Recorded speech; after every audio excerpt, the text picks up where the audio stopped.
বাংলাদেশের মানুষ মেনে নেবে না, সংগ্রামের সমাজ মেনে নেবে না। আজকে যদি সংস্কার করতেন, দৃশ্যমান সংস্কার আমরা দেখতাম, আমরা প্রয়োজনে আপনার করে আরো আমরা আমার দিন সহযোগিতা। আমরা যদি সরকারি হত্যার বিচারের জন্য এগিয়ে এসেছেন, সাংবাদিক হত্যার বিচারের জন্য এগিয়ে এসেছেন, আপনার সাইবার সিকিউরিটি বাতিলের উদ্যোগ নিয়েছেন, আমরা যদি দেখতাম যে আমাদেরকে সুরক্ষা আইনটার জন্য উদ্যোগ নিয়েছেন, তাহলে আমরা একটু ভরসা পেতাম। কিন্তু সেই ভরসা আমাদের পরিবার আপনারা করেননি, বরং আপনাদের কিছু কিছু উপদেষ্টার বক্তব্য আমাদেরকে হতাশ করে। গতকালকে এক উপদেষ্টা বক্তব্য দিলেন, 9/11 নাকি আসতেছে, দেশটার উপদেষ্টা পরিবার পতিত কোনো 9/11 হতে দেওয়া হবে না।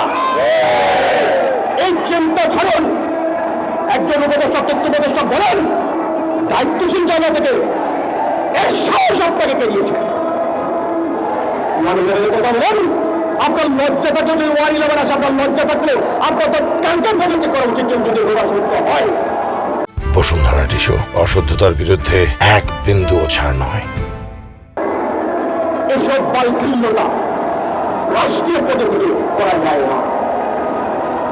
আমরা সুস্পষ্ট ভাষায় বলতে চাই, বাংলার মাটিতে আর কোনো ফেসিস্টকে আসতে দেওয়া হবে না।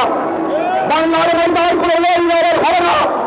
বাংলার মাটিতে আর কোনো সাংবাদিক হত্যাকারীকে থাকতে দেওয়া হবে না। আমরা আপনাদের কাছে দাবি জানিয়েছিলাম আমাদেরকে ফেসিস্ট মুক্ত করার জন্য।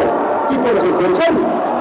বাংলাদেশ 1 বছর পরিবর্তন এক বছর আগে হাসিনার মতো খুনি ছিল, নির্বিচার মানুষ হত্যা করত, এখন হাসিনার মতো খুনি নাই। আর সন্দেহ করতে আছে কি পরিবর্তন হয়েছে? খুরশিদ ভাই বলেছেন এখনো পুনর্বর্ত দিচ্ছেন আওয়ামী দূষকদেরকে। আওয়ামী দূষকদের কিন্তু কি করে ব্যবস্থা করে দিচ্ছেন? আমরা আওয়ামী দূষকদেরকে, খুনিদেরকে যেমন বিচার চাই, তেমনি আমরা মব জাস্টিসও চাই না। কিন্তু সেটা আজ করে দিয়ে হচ্ছে না।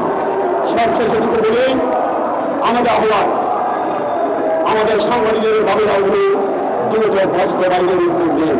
সংবাদ চাই, সাইবার সিকিউরিটি আইন বাতিল চাই, সাংবাদিকদের সুরক্ষা আইন চাই, গণহত্যা ফেসিবাদ মুক্ত চাই। আমরা চাই গণতন্ত্র পূর্ণ বিকাশ করতে, গণতন্ত্র পূর্ণ করতে চাই। আমরা জনগণের উপরে নির্বাচিত সরকারকে দেখতে চাই। সেই উদ্যোগ গ্রহণ করুন। অন্যতা সংবাদ সমাজ জানে কিভাবে দাবি আদায় করতে হয়। কুড়ি হাসিনার রক্তচক্র বৃহত্তর হত্যা করে নাই, সাংবাদিকরা রাজপথে লড়াই করেছে 17 বছর। সেই সাংবাদিকরা দমে যায়নি, ঘরে যায়নি, এখন রাজপথ আছে সেই জানান দেওয়া রাজকীয় সমাবেশ।